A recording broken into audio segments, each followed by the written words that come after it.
Crowned. Magical Folk and Fairy Tales from the Diaspora. Red Riding Hood. Spring had finally arrived, and it was a beautiful sunny morning as Red set out through the woods to her grandmother's house. Everyone called her Red because of her fiery red hair. Today she wore the beautiful red hooded cloak Grandma had made for her. Red hadn't seen Grandma in a very long time, and she missed her dearly.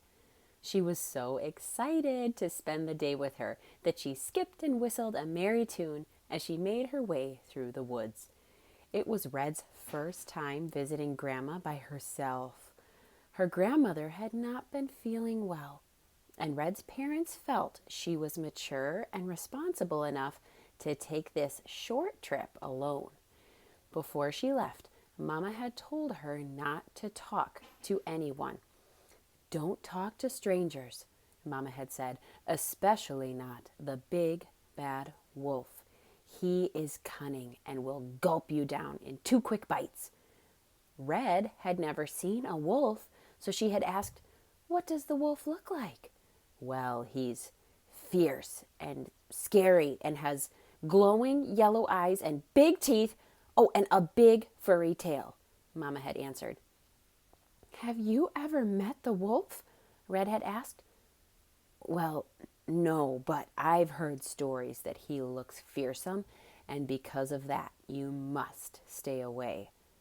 Red kept the image of the big bad wolf with glowing yellow eyes in her mind as she skipped through the woods. After a while, she came upon a field of daisies and decided there was no harm in picking some for her granny.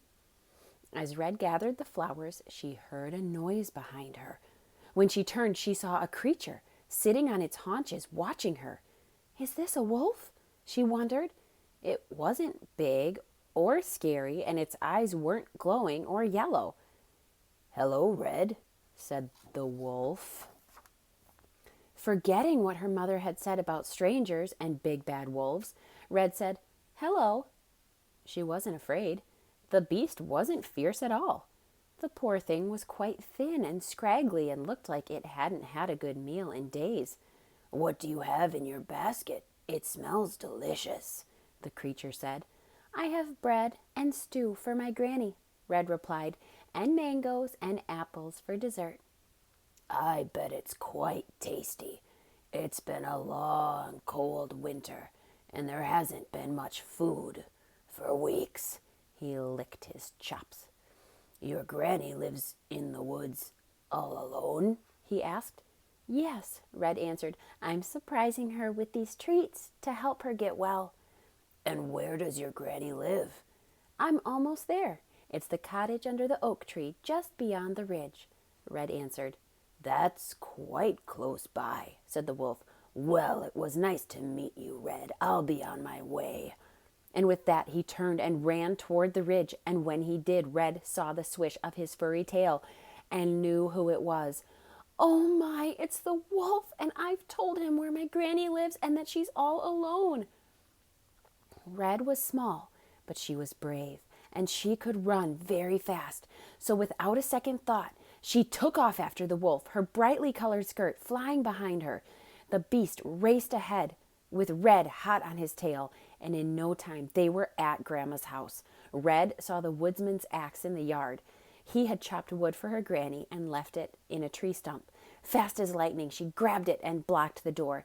"You stay away from my granny, you evil wolf!" she shouted, brandishing the axe.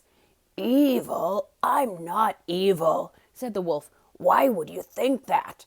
"You have great big eyes and great big ears and great big teeth, and my mother said to beware of you," Red answered. "Yes, it's true. I do have great big eyes, great big ears, and great big teeth, and because of it, I'm hunted all the time.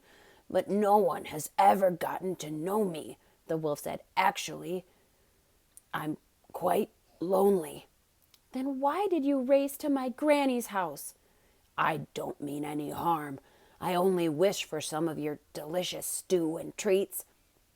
It's been a very long time since I've had anything to eat. I was hoping for some scraps when you were through." "Well, why didn't you just say that? There's enough for you two," Red said, lowering the axe. "It's getting dark. Come inside and we'll have a delicious meal. When we're finished, you can curl up by the fire. And if you give me your word to keep my granny safe, you can stay with her. She'd love the company, and she'd sleep better knowing there was a big bad wolf protecting her." "A good meal and curling up by the fire every now and again sounds quite nice," the wolf said. "And I'm happy to make a friend. I have too many enemies I've never met."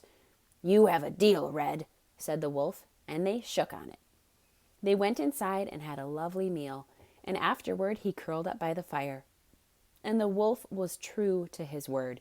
He grew big and strong, and from that day on, he protected Grandma from anyone who might do her harm.